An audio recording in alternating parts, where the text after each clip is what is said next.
현대를 살아가는 우리는 마치 중심을 잃은 팽이처럼 이리저리 흔들리며 살아가기도 합니다. 어제는 무엇인가 내 삶의 성공이 인생의 전부인 것 같다가다고요. 또 어느 순간에는 오늘은 가족이 우선인 것 같기도 하고요. 또한 내일은요, 건강 혹은 돈이 최우선이 될지도 모릅니다.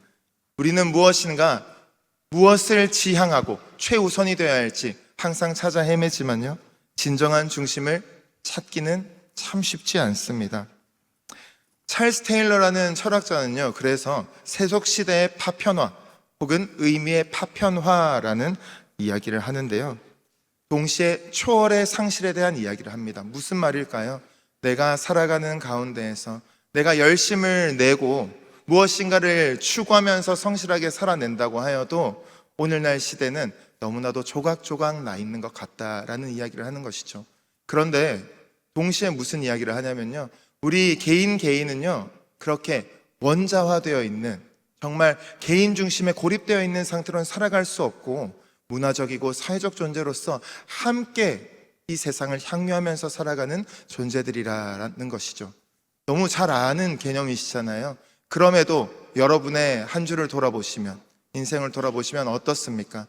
갈수록 조금은 고립되어 가고요, 조금 더 내 생각과 내 삶의 방향성조차도, 나의 자아의 정체성조차도 조금씩 조각조각 나 있는 것 같아서 때로는 어떻게 이 중심을 잡아야 될지 잘 모르겠는, 그래서 에라 모르겠다 하는 그런 시점 마주할 때 있지 않으십니까? 오늘 우리가 함께 나눌 본문은요, 골로새서 1장 15절에서 23절까지 말씀인데요, 그 중에 대부분의 내용을 차지하는 15절부터 20절까지는 바울이 그리스도에 대한 찬가라는 형태로 되어 있습니다. 그래서 원래 원어 성경으로 보면요, 그 부분이 따로 좀 떼어져 있거든요. 들여쓰기가 되어서 이전부터 계속해서 내려오던 찬송시 혹은 찬미 예수님을 높이는 그러한 내용으로 구성되어 있는데요, 특별히 바울이 자신의 모든 서신을 통틀어서 그리스도에 대해서, 예수 그리스도에 대해서 가장 잘 드러내고 있다라는 본문으로도 유명합니다. 그렇기 때문에 사랑하는 여러분, 오늘 우리가 다시 한번 생각해 볼 것은요, 예수님을 우리가 믿고 살아가지만 때로는 우리 삶에서 그렇게까지 귀하거나 그렇게까지 능력이 됨을 못 누릴 때 있지 않습니까? 오늘 이 시간을 통해서 어떻게 보면 당연하고 뻔한 것 같지만 너무나도 진실이고 진리인 예수 그리스도로 다시 한번 채워지는 시간이 되길 소망합니다. 아멘. 그리스도의 아름다움으로 마음껏 찬양할 수 있는 그 자리, 그러한 우리가 되길 소망합니다. 아멘. 그래서요, 우리가 같이 한번 생각해 보실 때, 왜 그러면 바울이 여기서 이렇게 그리스도에 대해서 마음껏 찬양하고 찬가를 올려드리고 있을까요? 이 서두에서요, 바로 골로새 교인들이요, 당시에 여러 가지 상황들 속에서 예수 그리스도, 그들이 믿고 있는 살아계신 예수 그리스도에 대해서 굉장히 작게 만들고 있는 것, 그렇게 보였기 때문이죠. 그렇기 때문에 우리는 오늘 이 본문을 통해서 혹여나 우리 안에 작아져 있는 예수님이 계시다면 다시 한번 그분의 완전하심과 어미하심과 위대하심과 광대하심으로 채워지길 바랄 수 있는 것이고요. 1세기 골로새 교회에 어떤 혼란 속에 있었습니까? 그리스 철학은요, 더 높은 지혜를 약속했고요, 유대의 전통은요, 더 엄격한 철저한 규율을 이야기하였습니다. 신비주의는요, 더 깊은 체험을 그들에게 제시했다라는 것이죠. 그러나 바울은 굉장히 혁명적인 선언을 합니다. 무엇입니까? 다른 것 필요 없다, 플러스 알파 필요 없다, 오직 예수 그리스도 한 분이면 충분하다라고 이야기하고 있는 것입니다. 그리스도가 일부가 아니라, 우리 삶의 어떤 부분을 차지하고 있는 것이 아니라 우리의 전부이시고 온 세상 만물의 중심이시다라고 말씀하시는 거죠. 철학자 파스칼은 이렇게 말했습니다. 모든 인간의 마음속에는요, 하나님 모양의 빈 공간이 있다라고요. 그 공간은 오직 예수 그리스도로만 채워질 수 있다라고 이야기합니다. 사랑하는 여러분, 여러분의 마음은 지금 어떠십니까? 무엇인가 예수님 잘 믿고 내 삶을 성실하게 살아가고 나의 주어진 관계들을 정말 열심을 다해 그렇게 살아내고 있지만 무엇인가 모르게 공허함 느끼실 때 있지 않습니까? 무엇인가 모르게 정말 내가 잘 살아가고 있는 것인가, 잘 믿고 있는 것인가, 때로는 다시 한번 반문하게 되진 않습니까? 그런데요, 오늘 본문은 다시 한번 이야기합니다. 뻔한 것 같지만 우리에게 예수 그리스도가 전부이시더라고요. 예수 그리스도로 그 모든 우리의 공허함과 그리고 파편화되어진 조각조각 난 모든 것들을 다 통합할 수 있다. 그리스도 안에서 우리가 거할 때 우리는 우리의 삶을 더욱더 흔들리지 않고 주님으로 인하여서 충분하고 충만한 인생으로 넉넉히 이기며 살아갈 수 있다라고 이야기하고 있는 것이죠. 즉 여러분, 예수 그리스도 백문일답도 있지 않습니까? 모든 질문의 답이 예수 그리스도인. 그런데 그것이 우리에게 맹신이 되어선 안 된다라는 것이죠. 오늘의 본문을 통해서요, 왜 예수님만이 우리의 유일한 대답이시고 소망이시고 진리가 되시는지를 같이 살펴볼 텐데요, 그 예수님으로 인하여서 우리의 마음이 가득 채워지고 모든 하나님의 충만하심으로 우리 마음이 충분해지는 그러한 시간 되시길 간절히 소망합니다. 아멘. 그리스도는 만물의 중심이시고 교회 머리이시고 화해 중보자이신데요, 먼저 첫 번째로 우리가 살펴볼 것은요, 만물의 중심 되신 그리스도에 대해서 나누려 합니다. 한번 따라해 보실까요? 만물의 중심 되신 그리스도. 만물의 중심 되신 그리스도. 15절에 보시면요, 하나님의 완전한 형상에 대한 이야기가 나오는데요, 15절 말씀 함께 읽겠습니다. 시작. 그는 보이지 아니하는 하나님의 형상이시요. 아멘. 다른 부분들은 조금 이따 볼 거고요, 앞부분 한번 살펴보시면요, 그는 보이지 아니하는 하나님의 형상이다라고 이야기합니다. 여러분, 하나님 본 적, 보신 분 계실까요? 저도 하나님 너무 한번 직접 이 두 눈으로 뵙고 싶은데요, 아직까지 뵙질 못했습니다. 언제 뵐 수 있습니까?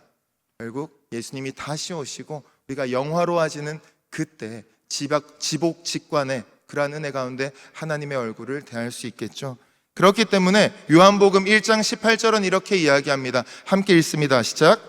본래 하나님을 본 사람이 없으되 아버지 품속에 있는 독생하신 하나님이 나타내셨느니라. 아멘. 하나님은 영이시기 때문에요, 우리 육 안으로는 볼 수가 없다라는 것이죠. 그런데 우리는 그 보이지 않는 하나님을 알고 싶어 하지 않습니까? 여기서 이야기하는 이 형상이라는 것, 이 형상 앞에 나와 있는 것이 보이지 아니하는 하나님, 그분의 보이는 형태가 되어진다라는 것인데요, 그 형상이라는 말, 에이콘이라는 단어로, 아이콘이라고도 우리가 얘기할 수 있겠죠. 이것은 어떠한 형태를 가지고 있다라는 것에 국한되는 것이 아닙니다. 어떠한 이미지, 상을 맺는다, 그것만으로 그치는 것이 아니라요, 이것을 담고 있는 분의 정확한 원형이 되어진다라는 것이죠. 즉, 우리 눈에 보이든 보이지 않든 그 모든 보이지 않고 우리가 다 알 수 없는 그 깊이까지도 예수 그리스도께서 친히 하나님의 모든 것을 담아내고 계신 원형이 되어지신다라는 것이 이 보이지 아니하는 하나님의 형상이다라고 이야기하는 것입니다. 요한복음 14장 9절에서는 이렇게 말씀하는데요, 한번 같이 읽겠습니다. 시작. 예수께서 이르시되 빌립아, 내가 이렇게 오래 너희와 함께 있으되 내가 나를 알지 못하느냐? 나를 본 자는 아버지를 보았거늘 어찌하여 아버지를 보이라 하느냐? 아멘. 무슨 말입니까? 하나님을 보고 싶고 알고 싶고 한데 예수님을 보면 하나님을 보았다라고 이야기할 수 있다라 말씀하시죠. 우리가 하나님을 보고 싶습니다. 만나고 싶습니다. 그렇게 우리 눈에 보이면, 그렇죠? 우리가 더 잘 믿을 수 있을 것 같지 않습니까? 그러한 마음들이 불쑥불쑥 들 때가 있고, 하나님 어디 계신지 모를 것 같은 그때들에 우리는 다시 한번 간구하게 되죠. 하나님 만나주세요. 인격적으로 만나주세요. 보여주세요. 라고 하지만 그 모든 것들이 예수 그리스도를 통하여서 우리에게 이미 주어졌다라고 말씀하시는 거죠. 이 형상이라는 단어를 한번 생각해 보시면요, 정말 우리는 절대 알 수 없고 근접할 수도 없는 완전한 신 되시는 하나님을 우리가 볼 수 있게 되었다라는 것입니다. 이를 위해서 예수라는 분이 우리 가운데 오셨다라는 것, 얼마나 혁명적인 일입니까? 사실 우리에게는 그렇게 크게 느껴지지 않잖아요. 왜냐하면 예수님도 우리는 우리 두 눈으로 보진 못했기 때문이죠. 하지만 그분이 우리의 시간과 공간 가운데, 인류의 역사 가운데 살아내셨기 때문에 우리는 그분의 삶을 통하여서 다시 한번 그분의 언행을 통하여서 제대로 하나님의 어떤 분이신지를 볼 수 있다라는 것입니다. 사랑하는 여러분, 여러분은 예수님을 어떻게 대하고 계십니까? 예수님을 어떻게 마주하고 계십니까? 예수님을 진정으로 보며 살아가고 계십니까? 예수님을 통하여서 모든 만물의 창조주 되시는 우리 하나님, 전능하시고 전지하시고 은혜로우셔서 그 자비로 우리를 끝까지 붙들어 주시며 지금도 함께 하시는 그 하나님을 보면서 살아가고 계십니까? 분명한 것은요, 성경이 그렇게 증언하고 있고요, 그리고 바울 사도도 이렇게 이야기하고 있다라는 것입니다. 또한 예수님도 스스로 그렇게 말씀하고 계시죠. 나를 본 자는 아버지를 본 것과 같다라고요. 사랑하는 여러분, 우리의 삶 가운데에서 다른 어떤 것보다 예수님을 통하여 하나님을 보며 그리고 그분의 살아계심을 목도하는 은혜가 있길 간절히 소망합니다.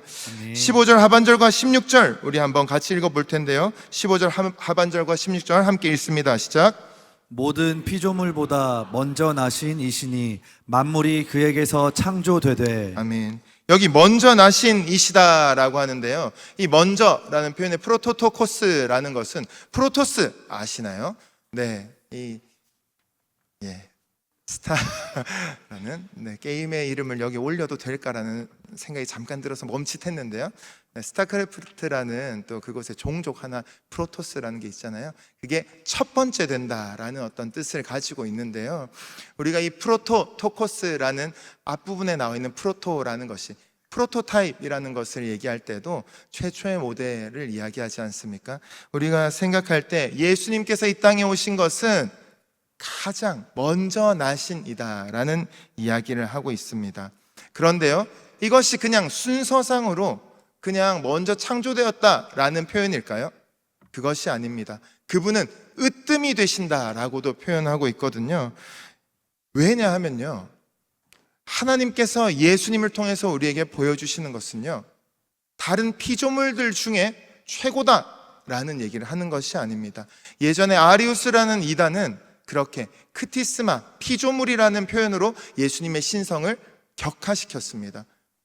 해봤자 예수님 위대한 선지자고 그냥 인간에 불과해, 절대 신이 아니야 라고 이야기했던 적이 있었죠. 그래서 이단으로 규정되었는데요, 분명히 이야기합니다. 성경에서 말하는 이 먼저 나신 이다라는 것은요, 모든 것의 으뜸이 되어지고요, 피조물 중에 최고가 아니라 그냥 원래부터 존재하셨던 분이라는 거예요.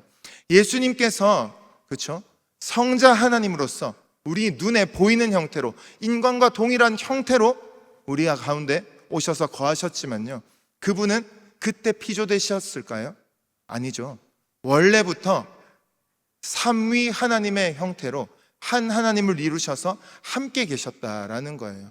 그렇기 때문에 이 세상이 창조될 때에도요, 하나님께서 말씀으로 세상을 창조하실 때 그 말씀, 예수 그리스도다라고 우리는 다시 신약을 통해서 이야기할 수 있는 것이고요, 그때 숨이 되어지고 호흡이 붙어 있는 것이 성령 하나님이다라고도 신학자들은 이야기하는 것이죠. 결국 모든 것을 계획하시고 그리고 창조하신 그분은 성부 하나님이시지만, 동시에 우리 인간과 함께하는 모든 구원의 역사는 삼위 하나님, 즉 성부, 성자, 성령 하나님의 공동의 사역이다라고 말씀하는 것입니다. 그렇기 때문에 오늘 우리는 생각할 수 있는 것이요, 먼저 나셨다라는 것이 그저 피조물들 중에 하나다라는 표현이 아니라 그것보다 가장 먼저 되셨고, 그런데 우리와 동일한 형태를 취하고 계셔서 우리가 하나님에 대해서 정확하게 깨달을 수 있도록 우리에게 맞춤형으로 주어진 형태라는 것이죠. 아무리 자신을 많이 낮추고 정말 굽신굽신하고 겸손함의 극치를 보여주는 그런 어떤 형태로 누군가를 섬긴다고 해도요, 그 사람에게는 크게 와닿지 않으면 그것이 진정한 섬김일까요? 부담스러우면 그것이 진정한 사랑일까요? 그렇지 않죠. 상대방을 사랑한다는 것은요, 내가 마음껏 주고 싶은 대로 내 방식대로 마음껏 때려박는 것이 아니라 정말 하나님께서 이 사람, 이 대상에게 어떤 마음을 갖고 계십니까? 은혜 주셔서 어떻게 접근하고 무엇을 돕는 것이 어떤 형태로 어디까지 선을 지키면서 그렇게 성실하게 대하는 것이 가장 이 사람이 행복할까요? 라는 것을 묻고 또 물으면서 내 감정을 주님 안에서 컨트롤하고 그리스도 안에서 완전한 사랑으로 섬기는 것, 그것이 진짜 사랑이지 않을까요? 예수님이 인간의 형상을 띠고 오셨다라는 것 자체가 우리에게 가장 적절하고 적합한 방법으로, 가장 섬세하고 자연스러운 방법으로 하나님의 모습을 보여주시는 통로라는 것입니다. 그런데요, 더 놀라운 것은요, 16절에서 나오는 전치사 3가지인데요, 처음에 나오는 것은 그 안에서라고 이야기할 수 있고요, 마지막 부분에 보시면 그로 말미암아, 그리고 그를 위하여서 창조되었다라고 이야기합니다. 바로 창조의 영역과 그리고 방법과 그리고 목적이 그대로 예수 그리스도 안에 다 담겨 있다라고 이야기하는 것이죠. 이것은 무엇을 의미할까요? 결국 모든 것이 그리스도를 위하여 존재한다라는 것이죠. 그렇기 때문에 저와 여러분의 삶 또한 그렇다는 겁니다. 그런데 여기서 우리가 간과하지 말아야 할 것이 무엇입니까? 바로 예수님은 자신의 종으로, 노예로 부리고자 우리를 택해 주신 것, 하나님을 찬양하고 경배하는 어떠한 도구로 우리를 전락시키려고 우리를 구원하신 것, 사랑하신 것 아니라는 것이죠. 무슨 말입니까? 우리가 먼저 찾아와 주시고 우린 다 알 수 없지만 가장 좋은 것 주신, 영원한 생명 주신 예수 그리스도 안에 거할 때, 그렇게 먼저 찾아오셔서 거하게 해주신 분도 하나님이시고 그것을 누리게 해주시는 분도 하나님이시고, 그래서 그 모든 것들을 결국에 완성시켜 주실 분도 하나님이시라는 거죠. 그래서 온 우주 만물이 그리스도를 위하여서, 통하여서 그 안에서 창조되었다. 만물의 중심이 예수 그리스도다라는 것이 우리에게 어떤 의미가 된다라는 것인데요, 어떤 의미가 될까요? 그 예수님이 우리 마음 가운데, 우리 삶 가운데, 우리 존재 한가운데 우리의 중심이 되어 주신다라는 사실이죠. 사랑하는 여러분, 여러분의 삶에서 경제적인 어려움이 있으십니까? 혹은 미래와 진로에 대한 여러 가지 막막한 부분들이 있으십니까? 혹은 학업 가운데 지혜를 구하고 계십니까? 혹은 관계에 어려움들이 있으십니까? 그 어떤 것 가운데도요, 결국에 우리가 조각조각 나고 향방을 알지 못하고, 그래서 누군가에게 도움을 구하고 하지만 진정한 도움이 되어지지 않는 그 답답한 현실 속에서도요, 예수 그리스도는 지금도 저와 여러분 안에 살아계시는 줄 믿으시기 바랍니다. 그런데 그 예수님이 우리의 중심 되어 주시고요, 우리의 중심 되어 주시는 분이 바로 만물의 중심 되신 주님이신 줄을 믿고 그렇게 주님을 찬양하며 살아갈 수 있는 저와 여러분 되시길 축복합니다. 아멘. 그래서 17절에서는 이렇게 이야기합니다. 17절 말씀 함께 읽습니다. 시작. 또한 그가 만물보다 먼저 계시고 만물이 그 안에 함께 섰느니라. 아멘. 함께 섰느니라 라는 단어는요, 슈네스테켄이라는 단어인데요, 붙들고 있다, 그리고 유지하다, 결합시킨다 라는 단어를 쓰고 있습니다. 그래서 이 부분을 히브리서 1장 3절에서는 이렇게 이야기하는데요, 1장 3절 함께 읽어보실까요? 시작. 이는 하나님의 영광의 광채시요 그 본체의 형상이시라. 그의 능력의 말씀으로 만물을 붙드시며 죄를 정결하게 하는 일을 하시고 높은 곳에 계신 지극히 크신 이의 우편에 앉으셨느니라. 아멘. 먼저는 하나님의 영광의 광채시고요, 본체의 형상이다 라고 이야기하고 있죠. 그런데 그분이 어떻게 하신다고요? 그의 능력의 말씀으로 만물을 붙드신다라고 이야기합니다. 우리가 살아가는 세상, 내가 마주하는 현실 다 이해되지 않아도, 조금은 내 생각과 마음과 다르다 할지라도, 그럼에도 예수 그리스도께서 이 만물을 붙들고 계시는 줄 믿으시기 바랍니다. 그렇다면요, 예수님이 지금 이 만물을 붙들고 계시지 않는다면요, 만약에 그렇다면 아마 우리는, 이 세상은 이렇게 살아갈 수가 없을 거예요. 결국 예수님 우리가 다시 한번 바라볼 때 만물의 중심, 창조의 첫 형상이자 완전한 하나님의 형상이신 예수님을 다시 한번 그렇게 생각할 때, 우리의 불안의 폭풍 속 그 가운데 있을지라도 그리스도께서 여러분을 붙들어 주실 것입니다. 관계가 깨어져서 그렇게 힘들어할 때에도 그리스도께서 그 모든 것 가운데 회복시켜 주실 것입니다. 미래가 불확실해서 우리의 마음이 흔들린다 하여도 예수 그리스도께서 우리의 내일을 미리 앞서가셔서 그곳에서 우리를 맞이해 주실 것이고요, 붙들어 주실 것이고요, 우리의 삶을 쥐어 주실 것입니다. 그 예수 그리스도 어떻게 누릴 수 있습니까? 바로 나의 강함이 아니라 예수 그리스도의 강함으로, 우리를 붙드시는 그 손으로 우리는 나아갈 수 있다라는 것이죠. 그러한 만물의 중심이신 예수 그리스도를 다시 한번 그분의 손에 꽉 쥐어지는 인생 되시길 축복합니다. 이어서 우리가 같이 살펴볼 것은요, 교회의 머리이신 그리스도입니다. 한번 같이 읽어볼까요? 교회의 머리이신 그리스도. 교회의 머리이신 그리스도. 18절 말씀 읽겠습니다. 시작. 그는 몸인 교회의 머리시라. 그가 근본이시요 죽은 자들 가운데서 먼저 나신 이시니 이는 친히 만물의 으뜸이 되려 하심이요. 아멘. 바울은 그리스도를 교회의 머리라고 부릅니다. 이것은요, 먼저 나신 이라는 표현과 함께 생각해 볼 수가 있는데요, 교회의 머리시다라는 것, 그냥 교회의 수장이 되신다라는 정도의 개념일까요? 단순한 조직의 수장이 아니라 몸이 있어야 머리가 있고 머리가 있어야 몸이 있지 않습니까? 몸이 없는 머리는 무엇입니까? 우리는 괴물같이 생각할 수가 있습니다. 그래서 머리와 몸은 분리될 수 없는 것이죠. 결국 교회는요, 우리의 공동체는요, 그리스도 없이는 존재할 수가 없습니다. 동시에 우리를 통하여서, 이 교회를 통하여서 예수님은, 하나님은 자신을 나타내고 싶어 하시는 거죠. 그래서 에베소서 1장 23절에서는 교회를 그리스도의 충만이다라고 부릅니다. 무한하신 그리스도께서 유한한 이 교회를 그리스도의 충만이다라고 부르는 것, 자신의 충만함이라고 부르는 것, 얼마나 놀라운 은혜입니까?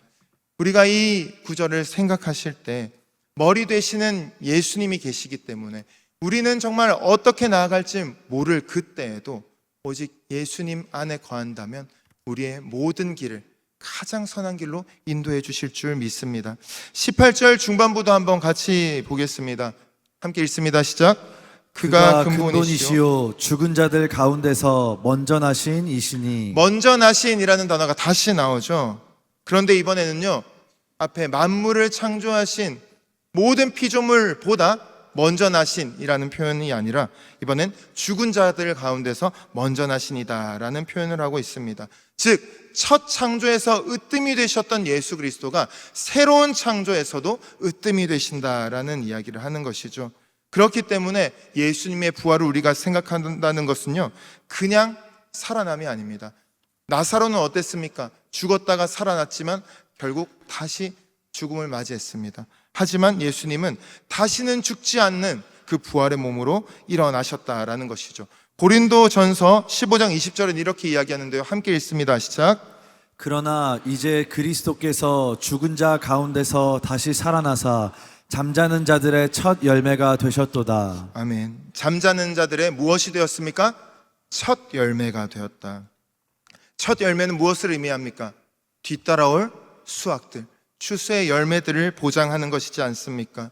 단풍이 한 곳에 피기 시작하면 그것으로부터 쭉 내려오면서 단풍이 피고, 그리고 꽃이 하나 피기 시작하면 그것을 통해서 계절의 시작을 알 수 있는 것처럼, 그리고 무엇인가 열매가 하나 달리기 시작하면 이제 열매들이 자신의 결실을 맺겠구나 라는 것을 기대할 수 있는 것처럼 우리 예수님께서는 부활의 첫 열매가 되어주셨다라는 것이죠. 사랑하는 여러분, 우리는 이 예수님을 바라볼 때 어떻게 좀 대하고 계십니까? 정말로 부활의 첫 열매, 예수님 믿으면 우리도 부활에 동참한다라는 부활에 대한 소망이 있으십니까? 다시 한번 우리가 예수님을 바라보실 때 예수님이 왜 그렇게 오셨나, 왜 그렇게 고초를 당하셨나 라고 생각했을 때 우리에게 부활을 선물해 주시기 위해서 그 자리에 오셨고 우리와 함께 하신다라는 것을 기억하시길 바랍니다. 19절 말씀 함께 읽습니다. 시작. 아버지께서는 모든 충만으로 예수 안에 거하게 하시고. 충만이라는 단어 어떤 뜻입니까? 가득 참, 완전함을 이야기하죠. 그런데 어떤 충만이죠? 모든 충만이라고 얘기합니다. 이미 충만이 가득한 것인데 거기에 모든이 붙었다라는 것. 사실 오늘의 이 본문은 계속해서 이 모든이라는 단어가 계속해서 나옵니다. 만물이라고 할 때도 모든이 나오고요. 여기서도 또 모든 충만이라는 이야기를 하고 있는 것이죠. 결국 이 이야기를 하는 것, 골로새서 2장 9절까지 가면 그 안에는 신성의 모든 충만이 육체로 거하신다라고도 명확히 설명하고 있습니다. 즉 우리의 삶의 모든 영역, 그리스도 안에서라는 것이 영역, 범위를 이야기한다고 말씀드렸는데요. 분명한 것은 우리 삶의 어떠한 부분도 남김없이 예외시키지 아니하고 다 그리스도의 충만함으로, 모든 충만함으로 채워주시겠다라는 말씀이죠. 사랑하는 여러분, 어떠한 부분이 지금 좀 공허하십니까? 어떠한 부분이 좀 불안하십니까? 염려가 되십니까? 우리 삶에서 돈, 명예, 때로는 쾌락, 때로는 관계, 때로는 예수님을 믿는 것에서도 우리가 무엇인가 부족함을 느끼지 않습니까? 그 모든 틈들, 모든 빈자리들을 하나님께서 그리스도를 통하여서 모든 충만으로 우리를 채워주겠다라고 말씀하시는 거죠. 즉 진정한 충만은 오직 그리스도 안에 있다라는 것을 믿으시기 바랍니다. C.S. 루이스는 이렇게 말했습니다. 우리가 그리스도의 충만을 그렇게 누리지 못하는 이유에 대해서요, 우리는 바닷가에서 휴가가 무엇인지, 그러니까 바닷가에서 즐기는 휴양지에서의 휴가가 무엇인지 모르는 그 아이들이 빈민가에서 자신들이 누릴 수 있는 진흙탕에서 진흙파이 만들기를 계속해서 고집하는 것과 같다. 즉 정말 좋은 곳 우리 놀러 가자 라고 이야기하는데, 정말 좋은 곳으로 가서 함께 누리자 라고 이야기하는데, 그곳을 경험해 보지 않았기 때문에 당장 지금 내 눈앞에 있는 요 정도의 즐거움, 그것을 줬다가 결국 하나님이 주시는 영원한 것, 무한한 것, 더 크고 풍성한 모든 충만함을 누리지 못하고 있는 것과 같다. 그러면서 이렇게 이야기합니다. 우리는 너무 쉽게 만족한다라고요.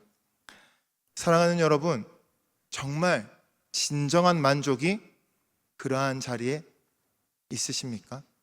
그러한 것들을 통해서 참된 만족, 충만함을 누리실 수 있으십니까? 그렇지 않다라는 것 우리가 너무 잘 알죠.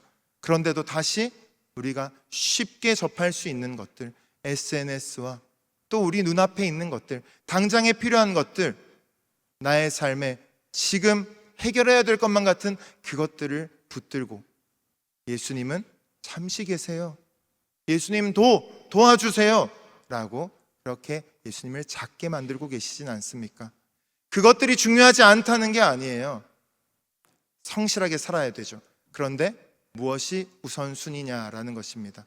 모든 것보다 먼저 나셔서 우리의 모든 것이 되어주시고 모든 헛헛한 곳들을 다 채워주시고자 그렇게 애쓰시는 예수 그리스도로 충만한 인생 되시길 간절히 소망합니다. 마지막으로 함께 살펴볼 것은요, 예수 그리스도가 화해의 중보자 되신다라는 것인데요, 함께 따라 읽어볼까요? 화해의 중보자이신 그리스도, 화해의 중보자이신 그리스도, 20절 말씀 함께 읽습니다. 시작. 그의 십자가의 피로 화평을 이루사 만물 곧 땅에 있는 것들이나 하늘에 있는 것들이 그로 말미암아 자기와 화목하게 되기를 기뻐하심이라. 아멘. 화평을 이루사라는 것이 어떤 의미입니까? 그 전에 어땠다라는 거예요? 전쟁 상태가 있었다라는 것을 이야기하죠. 사실 우리 인류의 역사는요, 하나님께서 선하고 아름답게 창조하셨지만 그 역사는 한마디로 반역의 역사라고 할 수 있죠. 창세기 3장에서 시작된 인간의 반역은 네 가지의 관계를 깨뜨렸는데요, 첫 번째는요, 하나님과의 관계를 깨뜨렸죠. 아담과 하와는 하나님의 낯을 피하여서 숨었고요. 두 번째는 인간관계가 깨어졌어요. 아담은 하와를 원망했고 가인은 아벨을 죽이게 되었습니다. 셋째는요, 자기 자신과의 관계가 그래서 깨어졌다라는 것이에요. 바로 우리에게 수치심과 죄책감이 들어오기 시작되었고요. 마지막 네 번째는요, 자연과의 관계가 깨어졌다라는 겁니다. 땅은 가시덤불과 엉겅퀴를 내게 되었다라는 것이죠. 그런데 놀라운 것이 무엇입니까? 하나님께서는요, 인간이 스스로 자초한 이 깨어진 상태를 회복시키고 모든 관계를 화목하게 하시길 먼저 원하시는 분이시라는 거죠. 어떻게 그 화평을 이루십니까? 바로 그의 십자가의 피로 라고 말씀하고 있습니다. 십자가는 잘 아시는 것처럼 로마 시대 가장 잔혹한 사형 도구였죠. 수치와 저주의 상징이었습니다. 그런데 하나님께서는 이 수치의 십자가를 화해의 도구로 사용하셨던 거예요. 그런데 꼭 피 흘림이 필요했을까요?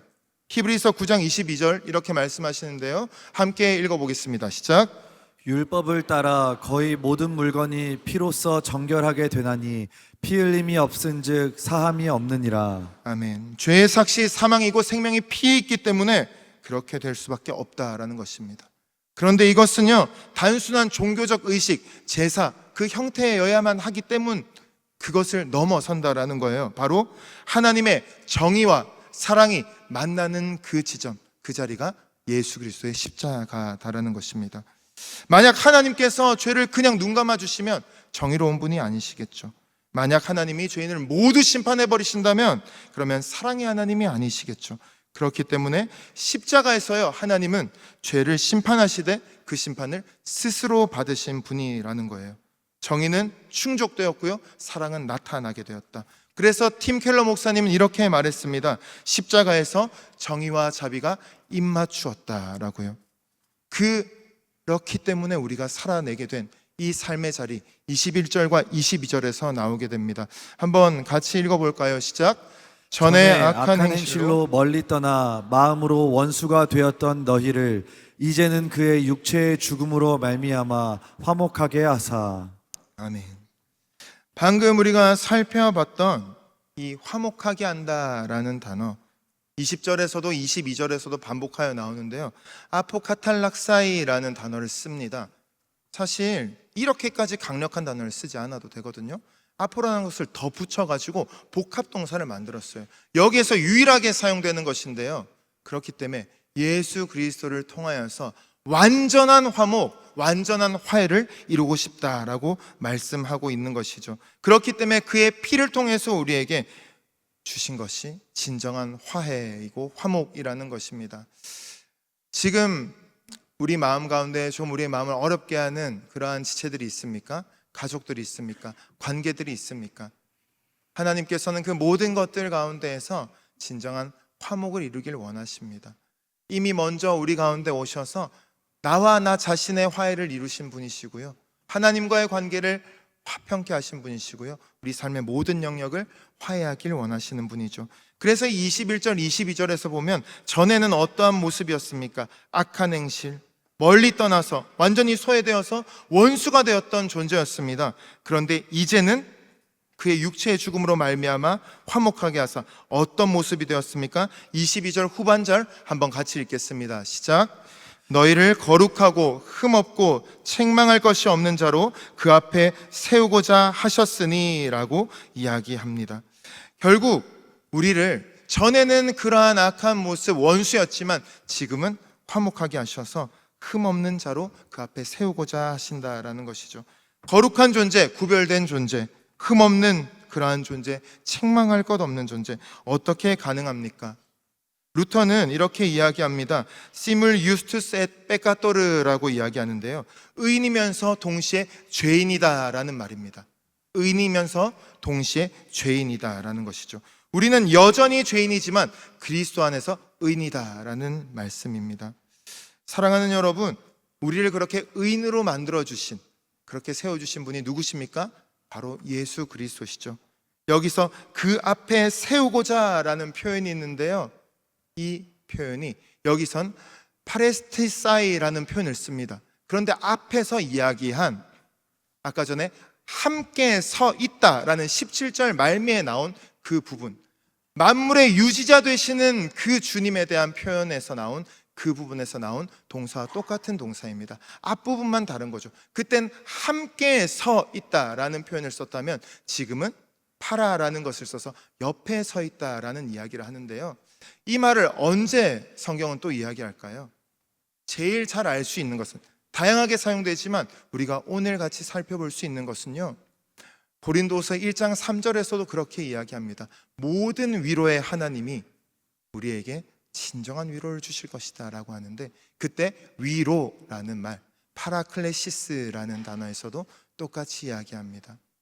즉 옆에 서 있는 분이신 동시에 우리의 위로가 되시는 그분, 보혜사이신 성령님을 일컬을 때에도 파라클레토스라고 이야기하는 것이죠. 결국 지금 우리를 홀로 놓지 않으시고 우리를 품어주시고 함께 해주시고 그렇게 옆에서 속삭여 주시는 분이 우리 성령 하나님이시고 우리의 하나님이시다라는 것입니다.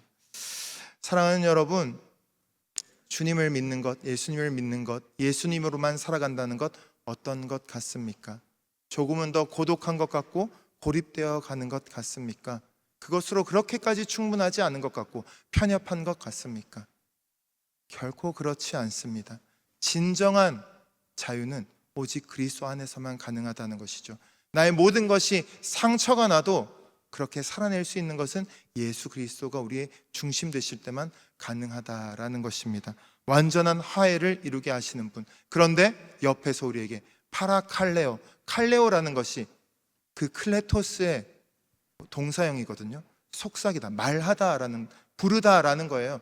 그래서 교회를 에클레시아라고 할 때도 그 칼레오라는 동사를 쓰는데 파라클레토스, 파라클레시스, 우리의 위로가 되어주시고 우리의 옆에서 늘 속삭여 주시는, 힘이 되어주시고 위로가 되어주시는 분이 우리와 함께 곁에 서 계시다라고 말씀하는 거죠. 말씀을 맺으려 합니다. 23절 말씀에서는요, 너희가 믿음에 거하고 터 위에 굳게 서서 그렇게 들은 바 복음의 소망에서 흔들리지 아니하라고 말씀하시죠. 그런데요, 이때 만일이라는 것은요, 구원을 이룰 수 있다는 말이 아닙니다. 더 확신을 주는 그러한 말입니다. 결국 우리가 살아갈 때 우리도 찬양했듯이 굳건한 반석 되시는 그 주님, 어떻게 우리가 바라보고 나아가십니까? 우리는 늘 흔들리면서 살아갈 수밖에 없습니다. 그런데요, 우리 하나님께서는 우리의 모든 것이 되어주시고 우리의 중심이 되어주십니다. 그렇기 때문에 우리는 만물의 중심 되시고 교회의 머리이시고 온전하셔서 지금도 우리를 하나님과 화해시켜 주시고 우리를 자신과 화해시켜 주시고 이 세상 가운데 살아낼 수 있게 하시는 그 주님으로 충분히 충만히 살아갈 수 있다라는 것이죠.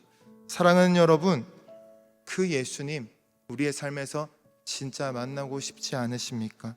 그분으로 가득 채워지고 싶지 않으십니까? 우리가 이번 한 주 살아갈 때에 주님을 보기 원합니다. 주님으로만 가득 채워지기를 원합니다. 모든 충만으로 채워주시는 그 주님, 지금도 우리에게 그렇게 닥달하시는 것만이 아니라 옆에서 속삭이고 있는 성령 하나님께 귀 기울여줘. 성령 하나님께 너의 모든 어려움들 털어놔줘. 그러면 지금도 너의 마음의 중심에서, 너의 삶의 중심에서, 이 세상의 중심에서 모든 것을 붙들고 너의 삶을 붙들고 있는 나 여호와가 그리스도를 통하여서 너의 삶을 주도해 줄게. 모든 것 해결해 줄게. 모든 것에 해답이 되어 줄게 라고 말씀하고 계신 것이죠. 사랑하는 여러분, 우리의 삶이 조금은 조각나 있는 것 같고 세상도 파편화되어 있는 것 같을지라도 오직 예수님으로 인하여서 충만케 될 수 있다라는 것, 믿음으로 바라볼 수 있는 은혜가 있길 간절히 소망합니다. 그래서 모든 것의 중심 되시는 예수님을 우리 마음 한가운데 모심으로써 우리에게 주어진 모든 삶의 자리자리들 마음껏 예수 그리스도를 찬양하고 높이며 주님의 그 아름다운 형상으로 살아가는 저와 여러분 되시길 주님의 이름으로 축원드립니다.